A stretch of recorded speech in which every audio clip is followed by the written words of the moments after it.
All right, guys, welcome back to 243 Outdoors. My name's Josh. Today we are out on the range for round 2 with our 55 grain Lee cast bullets. These are the Lee 225 55 round flats. We took our 2 best groups last week, the 13 grains of Shooter's World Blackout and 13 grains of IMR 4198. And I've loaded up 10 of each, and we are going to stretch them out to 100 yards. So our groups last week were right around 1 inch at 50 yards. So we're going to stretch it out to 100 and see what we can do. So if they shoot the same as they did at 50, we should be right around 2 inches.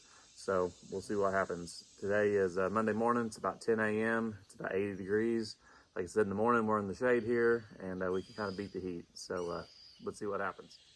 All right, so I think we are all set up. We are set up at 100 yards. We're going to shoot the number 1 target, the top left, with the Shooter's World Blackout. We'll drop down with the IMR 4198, and then we'll repeat ourselves on the other side. So if you haven't checked out the first video, make sure you check it out. I'll leave a little card up in the corner, and at the end of the video will be a link to it as well. So let's see what we can do. I'm going to leave the 0 the same as it was at 50, so it ought to be close.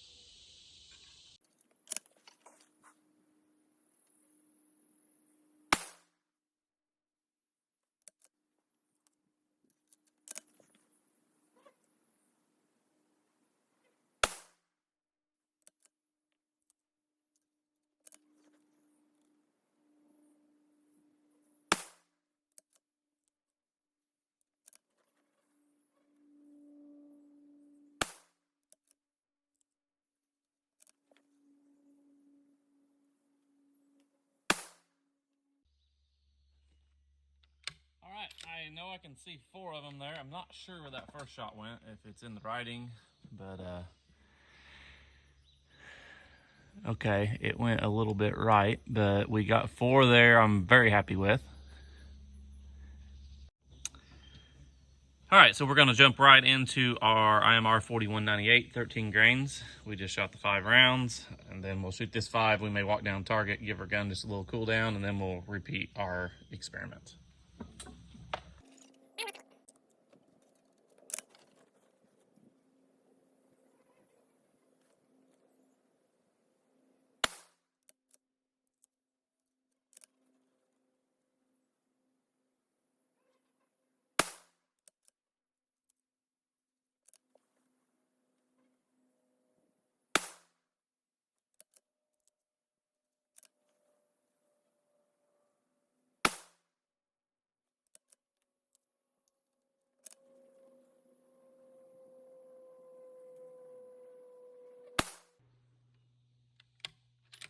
Okay, let's walk down range and see what we did.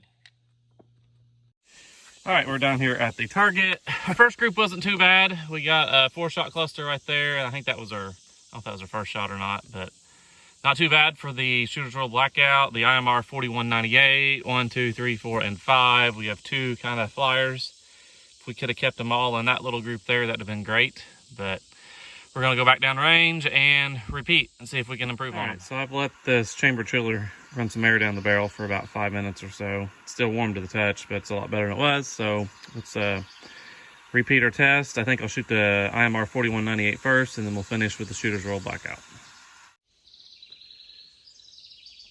Okay, we're gonna start with the IMR 4198. I'm gonna shoot the target number 4, the bottom right, just because a couple of those printed high, they may not be on the paper. So let's see what we can do.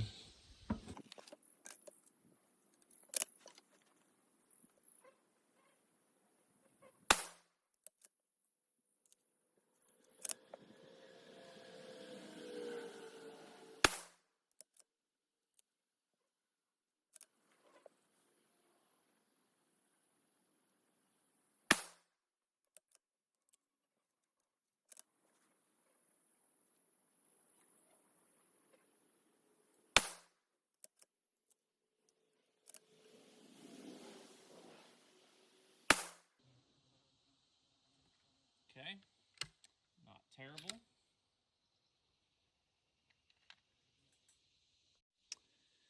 So we're gonna go shoot our last group on the top right, and this will be the Shooter's World Blackout, 13 grains. We're just shooting it back to back with our last group, and then we'll wrap it up.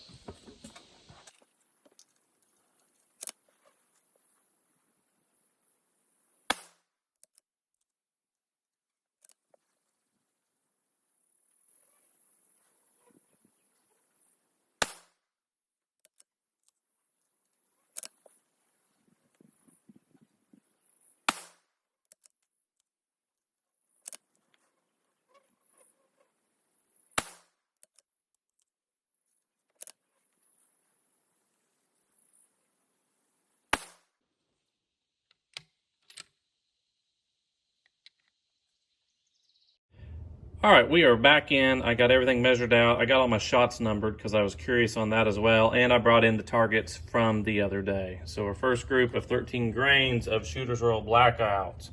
Our cold bore shot was here. Our next four, group .983, and this is 100 yards. And if we include that cold bore shot, we're at 2.218. So our group the other day was 1.178 at 50 yards, which is roughly just a pinch over 2 MOA. And the entire group, including the cold bore, is right there at the 2 MOA mark. And if we delete that one out, we're just under 1 MOA. So real happy with that. We'll go ahead and look at our second group of the Shooter's Roll Blackout. And the second group was a much better group. All 5 shots measured 1.460. We had 2 hit right there. That hole is just elongated a little bit. I reviewed the camera just a couple times, and that's where it went. So real happy with that at 100 yards.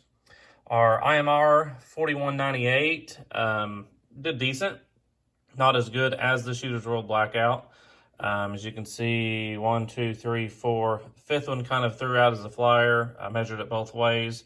4-shot group 2.366, and the 4-shot group was 3.047. So that is, I'm happy with that. If it shoots 2 MOA, and I figured with extreme spreads, that could affect the groups a little bit at 100 yards, and bullet weights were varying from 56 grains to about 57.3, so there's a little variance there, but overall that's a decent group. And our second group was about the same. As you can see, 1, 2, 3, 4, and 5. 4-shot group 1.312, and the 5-shot group was 2.196. So overall, at 100 yards, I am very happy with these groups. I was really hoping to keep everything under 3 inches. And for the most part, what did we do? 3.047 was our largest group. So I think I met my goal. It's looking like the Shooter's Roll Blackout is probably the better shooter of this. And like I said, our velocities the other day, just based on 2 shots, was just a little over 2,000 feet per second. So for you guys that wonder, will this bullet shoot? It will shoot. Just do a good job casting, do a good job powder coating. Make sure you get your gas check seated on all the way. I'm sizing these to .225. Some people do .224. I may try that too sometime, but this round is very capable at 100 yards. You could take a small critter, groundhog, something like that at 100 yards. Shouldn't be no problem with a, 2-inch group.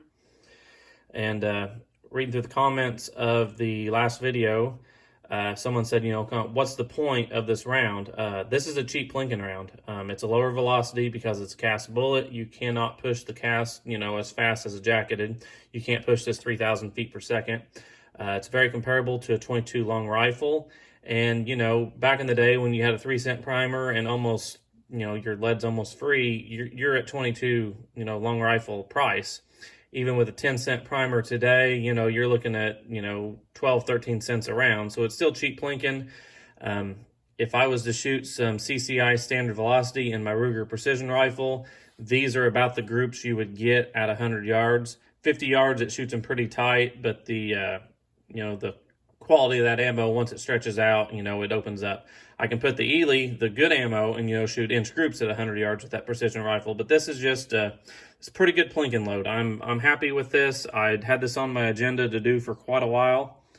And I guess the other details I'll give you is the brass I was using is Federal 556 brass. It's 2013 stamped. It was factory ammo. I don't know what it was, but it's been pretty decent brass. I done a full process. I tumbled it, sized it, chamfered, deburred it, just ever so slightly flared the neck so I don't shave any lead.